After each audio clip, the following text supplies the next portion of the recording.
Ang impyerno. Sa maraming tradisyon ng relihiyon, ang tirahan, karaniwang nasa ilalim ng lupa, ng mga hindi natubos na patay o mga espiritu ng mga nasumpa. Sa archaic sense nito, ang term na impyerno ay tumutukoy sa ilalim ng lupa. Isang malalim na hukay o malayong lupain ng mga anino kung saan natipon ang mga patay.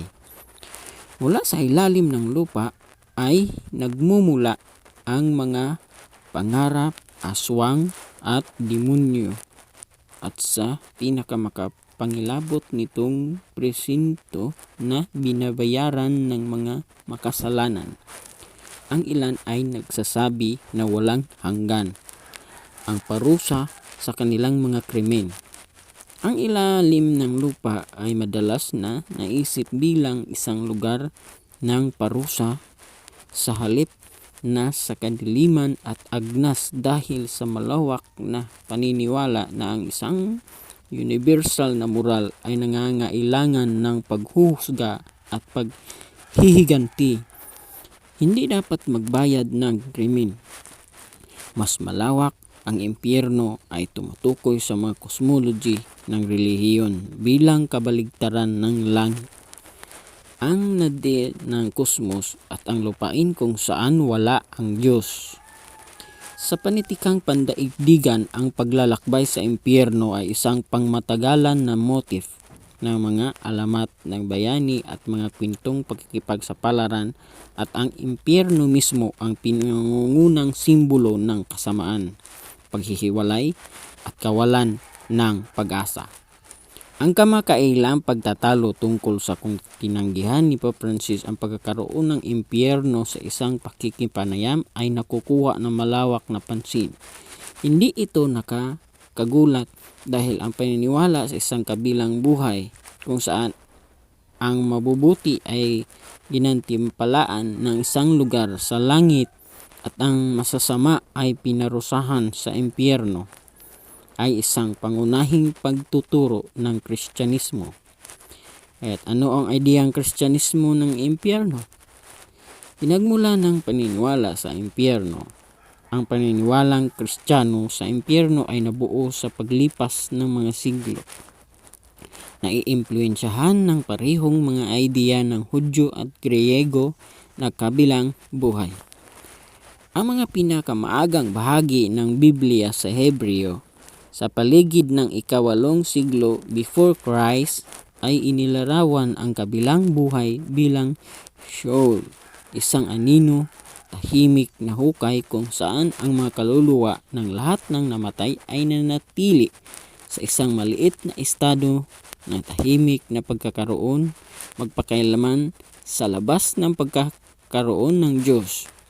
Pagsapit ng ika-6 na siglo before Christ, ang Sheol ay lalong tiningnan bilang isang pansamantalang lugar kung saan ang lahat ng umalis ay naghihintay ng pagkabuhay na muli sa katawan. Ang matuwid ay tatahan doon sa harapan ng Diyos at ang masasama ay magdurusa sa maalab na pagpapahirap na tinawag na Gehenna, na inilarawan bilang isang sumpa na lugar ng apoy at usok. Ang mga maagang paglalarawan ng kabilang buhay sa sinaunang Greece, isang kaharian sa ilalim ng lupa na tinatawag na Hades, ay magkatulad. Doon, ang mga walang listahan na espiritu ng mga namatay ay nagtagal sa isang ilalim ng lupa na takip-silim na pamumuhay na pinamahalaan ng Diyos ng mga patay. Ang mga evildoers ay nagdusa ng malungkot na pagkabilanggo sa isang mas malalim na antas na tinatawag na Tartarus. Simula noong ika-4 na siglo BC before Christ, matapos masakop ng Greek king na si Alexander the Great ang Judea, ang mga elemento ng kulturang Greek ay nagsimulang impluwensyahan ang kaisipang relihiyoso ng mga Hudyo.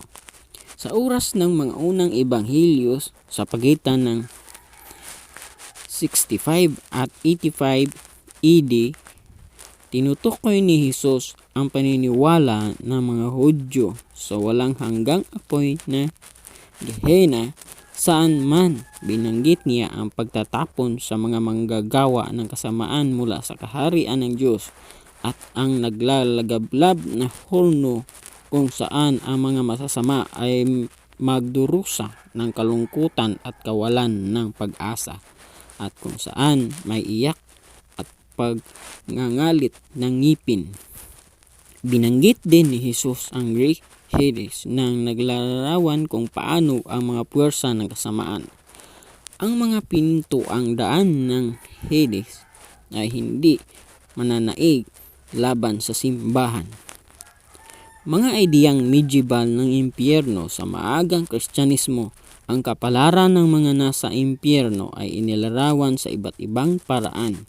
Itinuro ng ilang teologo na sa kalaunan, lahat ng masasamang tao at maging si Satanas mismo ay maibabalik sa pagkakaisa sa Diyos.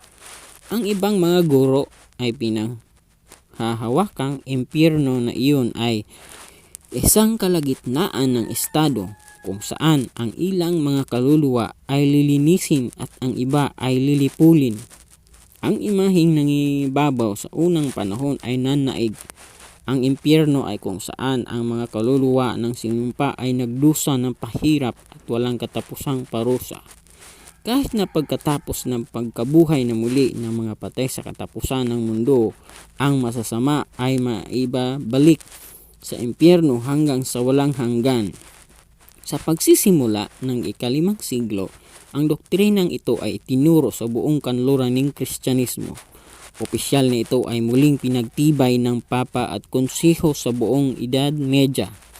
Patuloy na binigyan diin ng mga teologo na medieval na pinakapangit sa lahat ng mga pagpapahirap na ito ay walang hanggang paghihiwalay mula sa Diyos. Ang Pena Damni. Ang mga pangitain noong unang panahon medieval ng kabilang buhay ay nagbibigay ng mas malinaw na mga detalye.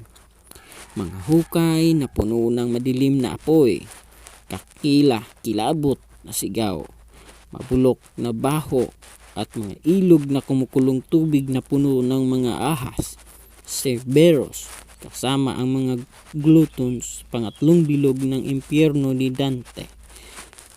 William Blake marahil ang pinakasiyasiyang paglalarawan ng impyerno ay inalok ng makatang Italyano na si Dante simula ng ika-14 na siglo sa unang seksyon ng kanyang banal na komedya. Dito ang mga kaluluwa ng sinumpa ay pinarusahan ng mga pagpapahirap na tumugtugma sa kanilang mga kasalanan. Ang mga gluttons ay namamalagi sa mga nagyayelong pool ng basura, habang ang mga namatay na tao ay nagtatapon sa isang ilog ng kumukulong dugo. Ang impyerno ay kawalan ng Diyos ngayon. Ang mga imaheng ito ay tila bahagi ng isang nakaraan na lumaki ang ika-21 siglo. Gayunpaman, ang opisyal na aklat ng Kristyanismo ng Katoliko ay Catechism ng Sinambahang Katoliko ay muling pinagtibay ang paniniwalang Katoliko sa walang hanggang kalikasan ng impyerno. Tinatanggal nito ang mga detalyeng nagmamalaki na natagpuan sa mga naunang pagtatangka upang ilarawan ang mala-impyerno na karanasan. Ngunit sinabi na ang pangunahing sakit ng impyerno ay walang hanggang paghihiwalay mula sa Diyos. Giniit ng Vatican na ang Papa ay namisquote ng journalist. Ngunit itinuro ng mga teologo na binigyan diin ni Papa Francis ang katotohanan ng impyerno ng maraming beses sa mga nagdaang taon.